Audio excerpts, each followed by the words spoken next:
Hello everybody, welcome back to another episode of Adam Talks Politics. I'm your host, Adam Pearson. In this episode, we're going to be discussing congressional pay and benefits. Now, some of what is going to be said here may shock you, some of it may upset you, and some of you may already know it and already be one of those people who's kind of come to terms with it and you don't really care anymore. Hopefully, after watching this, we're going to be able to get you back into that spirit of someone who cares again. So let's jump right in. Something that you guys may find a little distressing is each member of Congress, with the exception of our leadership positions, which is the minority and majority leaders and the Speaker of the House, they receive a $174,000 a year salary. Now that is in addition to any of the benefits that they receive. And we'll discuss some of those later, but this is salary alone. Now, the majority and minority leaders, they receive $193,400 per year. And the Speaker of the House, this is shocking, the Speaker of the House is actually receiving $223,500 per year. Guys, that is a huge amount of money. We're talking a lot of money for that. Now let's consider this. There are 435 members of the House of Representatives, of which there are 3 leadership positions. And again, those are the majority and minority leaders and the Speaker. So if we break that down, each year we are paying $75,168,000 for the House members.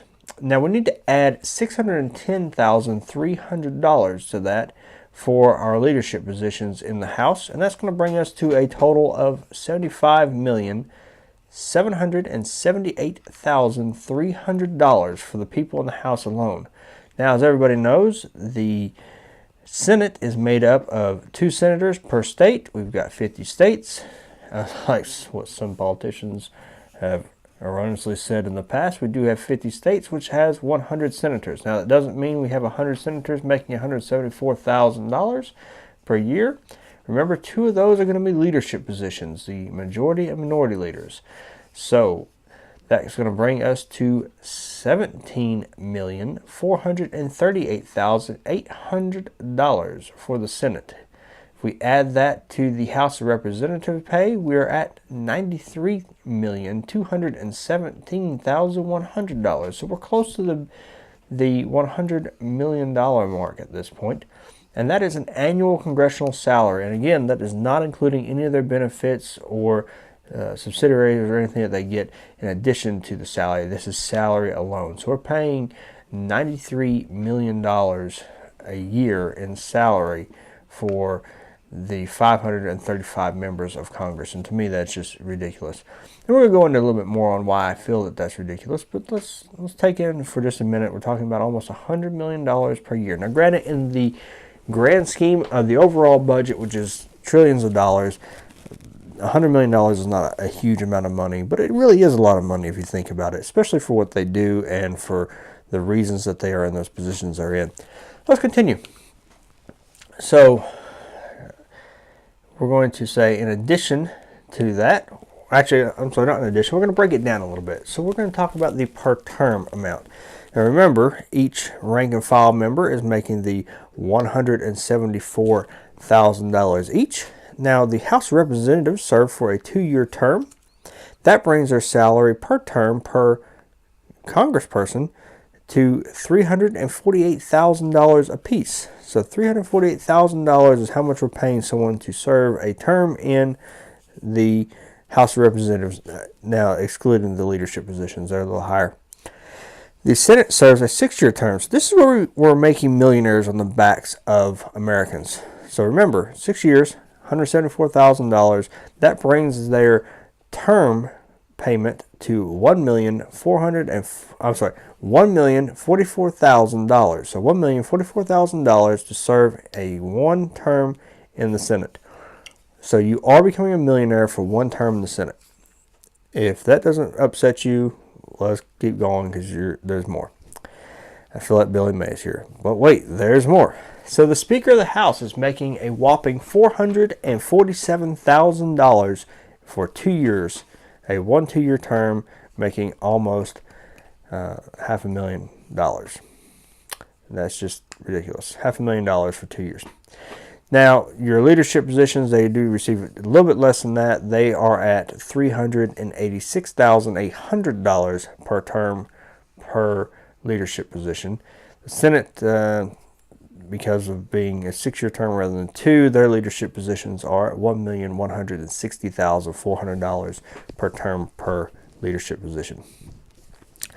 Now, these are salaries alone, and they are going to get a bunch of little perks and additions here and there that's going to add to that, but that is their annual salary. I'm sorry, not annual salary. That is their term salaries alone. So let's keep looking. I have a plan, and hopefully you guys will agree with it. I'm certain the senators and the representatives will not agree with it because it is going to drastically cut them down on their pay. But there's 2 plans, and maybe we can implement it in 2 stages. First stage, drop everybody or adjust everybody from their 174, 193, or 223, and drop them all down to the $100,000 mark. Now, that is across the board, $100,000, regardless of whether you are in a leadership position or not. That will save us a bunch of money. So we're dropping down from $93 million a year down to $53.5. So $53,500,000 a year is what we would be paying rather than the $93 million, of a savings of $39,717,100 annually if we dropped everybody down to $100,000 a year. Now, keeping in mind, $100,000 a year is still a great package. I mean, how many of us out here, the blue-collar Americans, make $100,000 a year? I don't make that. I would wager to say most people listening to my show also do not make that. So I think it's still a very generous package, and we're saving almost $40 million a year. Now, my second step, and we're going to take it a little bit further, we're going to go from the $100,000 down to $75,000. So an additional $25,000 in saving per member of Congress. Again, 535 members, that's at $25,000 a year. That's going to bring us down to a new total of $53,500,000 instead of the $93,217,100, which is going to give us a gross savings of the $53,092,100 annually. Again, pennies in the bucket for the overall budget. However, every little bit helps, and this is just to start curtailing some of the spending for these people. There's no reason they should be becoming rich off the backs of Americans when they're doing a volunteer job. So a lot of people are going to say, well, what about your leadership? What about the majority and minority or the House Speaker? And my opinion is they get nothing additional. You know, they rose their hand and said, I would like to be in this position. They requested it. They had a vote. They became that position at to their own accord. Nobody forced them to do that. So I don't see why in the world we would pay them extra money to do something that they're wanting to do in addition to their duties. So, leadership, you get nothing extra. Sorry about your luck. Don't sign up for it, right? So there's going to be some backlash. There's going to be backlash from the members of Congress, obviously. They don't want their paychecks cut. They want to continue to become millionaires off of our backs. How we're going to get them to agree to taking that pay cut? Well, we'll discuss that here in just a little bit, but they're not going to like it. And to be honest with you, I don't care what they like. They work for us, servant leadership. I tell them what we're going to pay them, right? You tell them what we're going to pay them. They finagled this up to this point now, but reality is we as citizens have allowed it, and it's time to start backtracking on that and saying, you know what, that's absolutely ridiculous. Now, there's unfortunately going to be some backlash from people in our own community, and that's the unfortunate part. It's bad enough that there's backlash from those so-called people who are servant leaders, but the fact that there are some backlash from people in the community, and I've read articles and stuff where people say, well, you know what, $174,000 is really lower than a lot of mid-level executive positions. You know what, that's true. That's a fair statement. It is. Well, let's talk about that just a little bit. What does a mid-level executive position entail? Well, it entails a person, or a group of people in this case, who are making business decisions and taking business actions to help increase the profitability and marketability of that company. They're not losing money. If they are losing money and they're repeatedly losing money, they're going to be fired. Now, if we take that and compare that to Congress's job, Congress does not make money. Well, that's not entirely true. The government does make money. By definition, they're the mentors. They're the people who actually print the money. So technically, yes, they are making money, but they're not really making money, okay? They are taking tax money from all kinds of people, all kinds of different types of revenue, different kinds of taxes, corporate and personal, sales, all these different things. Government as a whole is funded by taxes. They're not funded by sales, and they're not generating revenue. So when you're telling me that a mid-level executive over here at a for-profit company is making more, yeah, they are, and they should be, because they're making money for that company. Congress is not doing that. So when you're telling me that, you're comparing apples to oranges, or I'd even say, apples to rocks for that matter. They're completely different things. They're not even on the same spectrum. So if you're telling me a mid-level executive makes more than a congressman, you're right. But businesses are for profit, government is not. So I don't care about that argument. If you have a different opinion from me and you want to put that down in the comments below, you're welcome to do so. I'll respond to it. We will have an open dialogue. That's fine. But for those of you who say congressmen do not make even what a mid-level executive at a corporation would make, I don't disagree with that, but I don't think they should. Now, let's move on to the fact that public servants should not be getting rich while the everyday Americans are struggling. They volunteer for the positions they're in. Not only did they volunteer for it, they fought tooth and nail to get there. Look at the primaries. Look at the general elections. They fought very hard. They spent a lot of money in campaigns to get to where they are now. And you know what? A lot of them typically make it a career. Why do we have career politicians? I have a video on term limits. You're welcome to go check that out on the other parts of the channel. But suffice it to say, people get into these positions because they know the paychecks are great, they know the benefits are amazing, and they know that typically they can become a career politician. We typically vote for the same people over and over again, and that's a shame on us. We'll talk about that in a different video as well. That one's not up just yet, but they get there because they know they're going to be taken care of, and they know they're going to be making good money. They're going to be making better money than a lot of us. Now, some of them say, well, they're leaving these good jobs or these other, they got these other avenues of finances coming in to do this. And you know what? That may be the case, but if you don't like the pay that we're offering to pay you, find a different job. Don't volunteer. That's my personal opinion. Now, I would say it's not fair that you, me, other people are facing foreclosures, bankruptcies, not putting food on the table, picking between medications and other expenses. I don't think that's fair that we're having these struggles while the people who are supposed volunteers to become elected officials who are serving the country, how is it fair that they are living a lavish lifestyle off the backs of those people who are working harder than they are and struggling so much? Now, I understand that the world's not fair. You don't have to give me a lecture on that. I get that. But the reality of it is, if you're asking me to pay you a large amount of money and the rest of us are struggling, that's not going to happen. It's time for us to cut the ankles right out from under you and fix that problem real quick. I don't want to see a politician become a millionaire. That shouldn't happen. So let's also talk about this. Has any of you during a campaign speech heard one of the candidates say, I want to be elected because I want the pay and I want the benefits. I want to become a millionaire? I've not heard it. Suffice it to say, you probably have not heard it either, because those people would not be elected. But the reality of it is, that's what's in their mind. They want those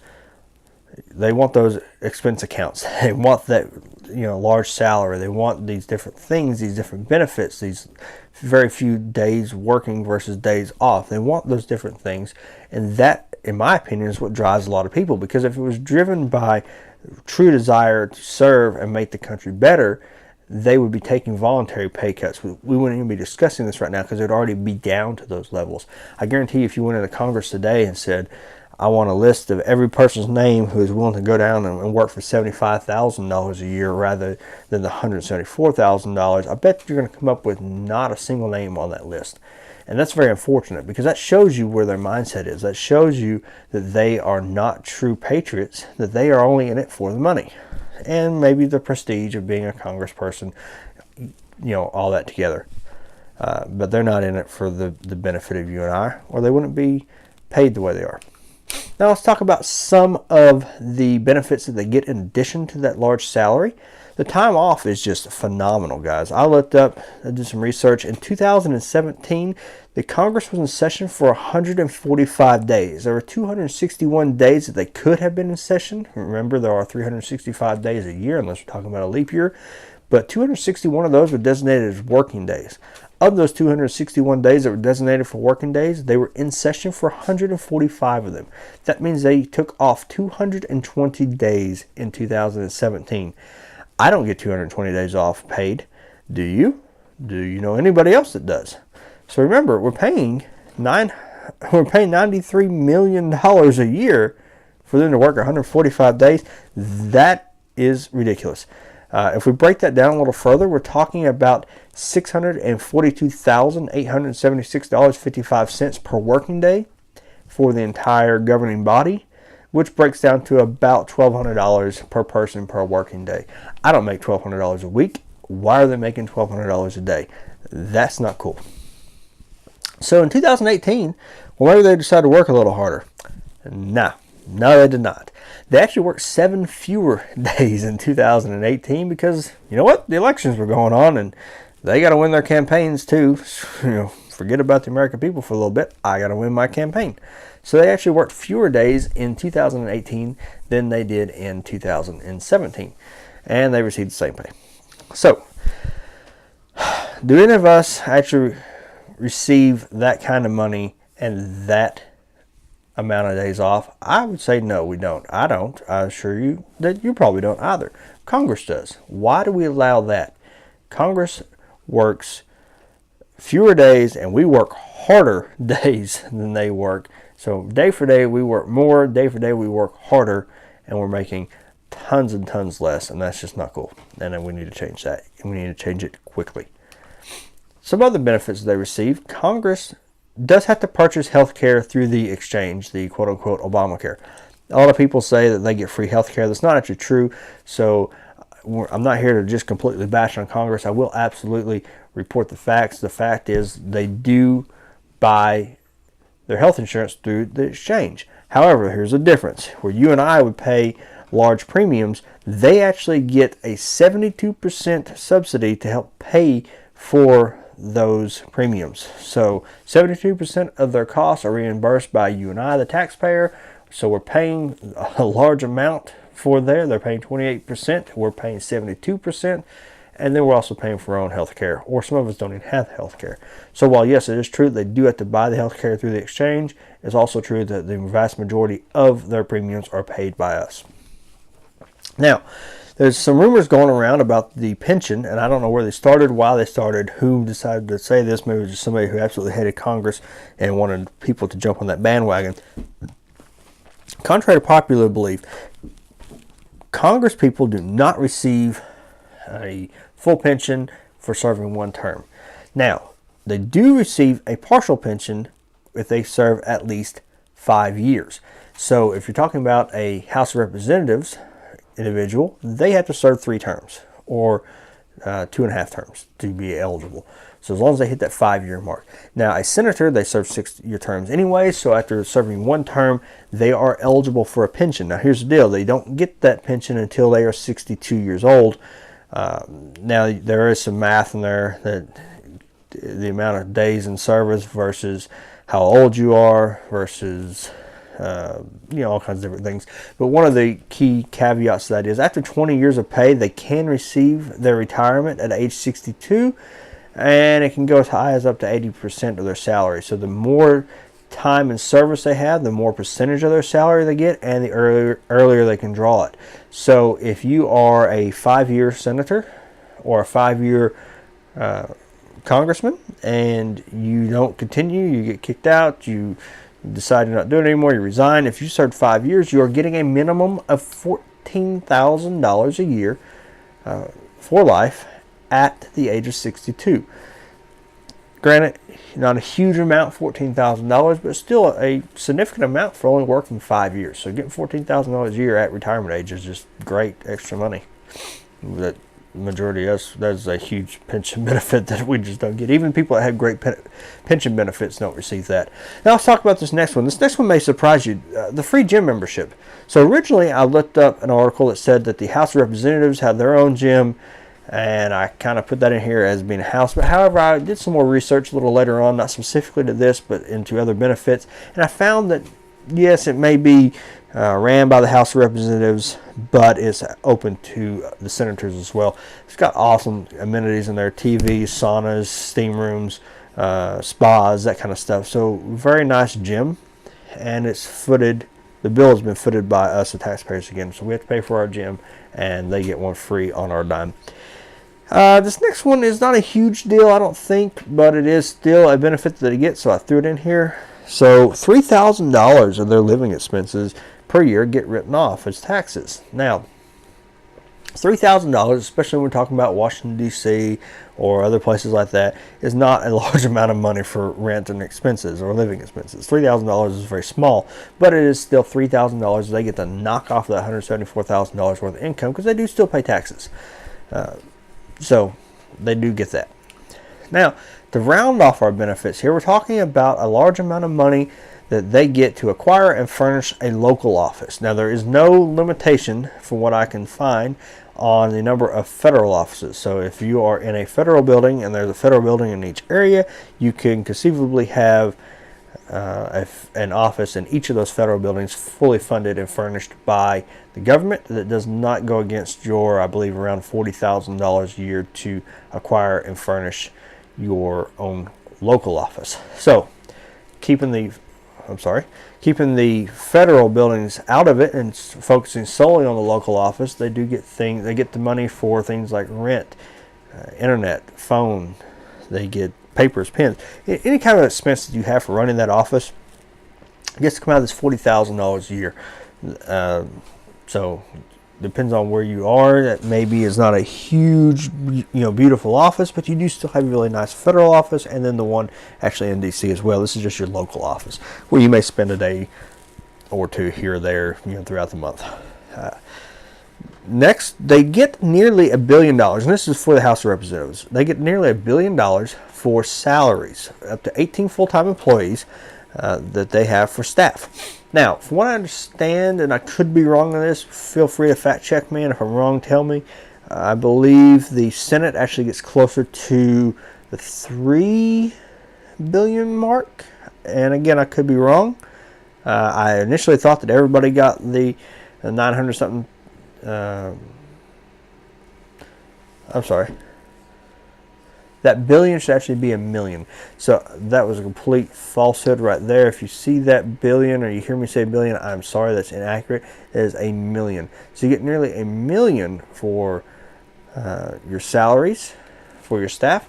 So I think it's closer to like 913,000 for the House, and closer to 3 million for the Senate, from what I read last, and I could be wrong on that. It could be the 900 something million for everybody. So do please excuse that billion. It should be million with an M, Mike. So they do get their staff. Now, one of the last benefits we're going to round off with is they're given a travel allowance, and this one to me seems fair. If you are asking them to travel back and forth from their location of record, which is their actual house, to Washington, D.C. on these different dates, I think, what, they shouldn't have to pay for that, because, they're being required to travel. So that's going to round up our benefits. Let's finish up with some conclusions here. One of the things I want to point out is the representatives, whether you're talking the Senate or the House, these people are the people who have campaigned, they have actively fought, and they fought very aggressively to be in the positions they're in. Why are they doing that? Are they doing that because they think that they're the best person for the country? No, they don't do it because they think they're the best person for the country. If you drop their salary down to $50,000 a year, then ask them to run, I guarantee you a lot of the people who are in there right now, if not all the people that are in there right now, would say, yeah, you know what, I got something else to do. So, remember, when we're talking about cutting these people's salary, these are people who have volunteered to be where they're at. They are servant leadership to the United States of America. They work for us. They are public servants. Why are we making them millionaires? We shouldn't be. So let's cut their salary. Come on, guys. Let's knock it down. Again, I said that they are, public servants, servant leaders becoming millionaires off of our backs, getting things that we don't get. And for what? They're not these executives for a big corporation. They are government service candidates, and then eventually Congress people. So again, they don't need those huge millionaire salaries. Congressional pay needs to take that serious deduction, and the only way that we're going to do that is we're going to have to start voting in people who are willing to do that on the front end. Those people that you got in Congress now are probably not going to vote for that because, come on, that's a huge cut to their salary. It's a big cut to their lifestyle. They're actually going to have to make some concessions, and they don't want to do that. So we're going to have to get the newcomers coming in, and if they don't agree, we need to create this list of things that we want from our candidates. If they don't agree to these things, then find somebody else who will. If we put them in there on these promises that they make, we as a nation have to do our due diligence to make sure they are actually following through with those promises. If they're not, we need to remove them. It doesn't cost us anything to remove somebody. Next election, kick them out, get somebody else. We need to make sure we're focusing on that. We need to make sure that we're focusing on asking them these direct questions. Don't let them, kind of skirt through the questions. There's a Disney movie with a rabbit and a fox. I'm not going to name the movie, but there's a Disney movie out there where the fox says, if you don't like the question, rephrase it, ask your own, answer that question. Well, a lot of times what politicians do, we need to stop them from doing that. We need to ask very direct and pointed questions and say, listen, this is the question I have. I want the exact answer. If they try to skirt around it, bring them back in, call them out on it, say you did not answer my question. You changed the question, answered your own. This was my question. Please answer this question. So one of the questions needs to be, would you support a pay cut for Congress? And if they say no, next. Get them out of there. They don't need to be there. And I've done a video on this. You guys are welcome to go check it out on the channel. It's about term limits. My opinion is we should never have a career politician, ever. I don't think we should have a person beyond 2-term Senate, which is 12 years. And personally, I think 5 terms for the House of Representatives, which will make it 10 years. I think anything beyond that is just ridiculous. They're starting to become loyal to people who have done them favors over the year, and they can't really say no because they have favors done for them, and they start owing people, and it becomes a slippery slope. So I think we need to really limit the amount of time that they're in there to keep that from happening. Now, the argument can be made, why kick out a good person? And I'll be honest with you guys, I was one of the people who was very anti-term limits. I thought that we as a nation were the term limits. If we didn't like the way this person was doing a job, kick them out, get somebody else. Problem is we're not doing that. A lot of people get very angry. They hear these issues throughout the year. They say, you know what, I'm not going to vote for this person. But when it comes time to voting again, they vote for someone who's familiar to them. They know this person's name. They may not necessarily like them, but they don't know this other person. They haven't done their due diligence to figure out who they want to vote for. So they end up voting the same people right back in. And then they complain all over again about how things are not ever changing. It's because we're not doing anything on our end to change that. So hopefully we can start getting rid of some of the career politicians by electing people who are also in agreement with term limits. One thing I'd like to point out, and it would take probably a constitutional change, so it's not going to happen as much as I'd like it to. The House of Representatives, I think they should be a 4-year term rather than a 2-year at a minimum. And the reason I say that is this. It seems like they're always in campaign mode. So as soon as they finish, they just took over office here very recently, within the last week, and you're already getting people announcing that they're going to be running against these people, so they're going to have to immediately fall back into campaign mode while they're trying to work on making the country better. So to me, it seems like 4 years would be great. You could offset that from the way that Senate is done. That way you're always voting. You don't have that mass switch of people. You've got people from the Senate being voted in on one cycle, and then the people from the House being voted in on another. Now, there will be one cycle every few cycles that will make them on the same, the same voting period, and that's just part of it, being that there's one's a 4, one's a 6, so it will rotate through and eventually be on the same cycle again. And we'll just have to deal with that on those days. But I think we need to increase that, and if you guys agree, then please put that in the comments down there. Let me know what you think. I think we'd have to actually change the Constitution, so don't get too excited on that. But let's focus on maybe curtailing some of these wages that I don't think we need to be paying nearly as much for. Let's focus on things that we can actually make a difference in. One of the other things I said on here was they're living the high life, or we're living a life of struggle and poverty, and that's not cool. The world's not fair, I get that, but at the same time, that's not cool at all. We need to start reining that in. So that was my video. Hopefully you've liked it. If you did like it, please hit the button with the little thumbs up icon that says that you liked it. If you didn't like it, you can feel free to hit the thumbs down icon. But do me a favor, if you're going to hit thumbs down, let me know why you hit thumbs down. If it's because the video editing was terrible, I own that 100% because I have no idea what I'm doing when it comes to editing videos. This is brand new to me. I've been doing it for about 3 days. And it's just with the software program that I picked up off Amazon. It may be good, it may not be good. I don't know. I'm using a PC with some,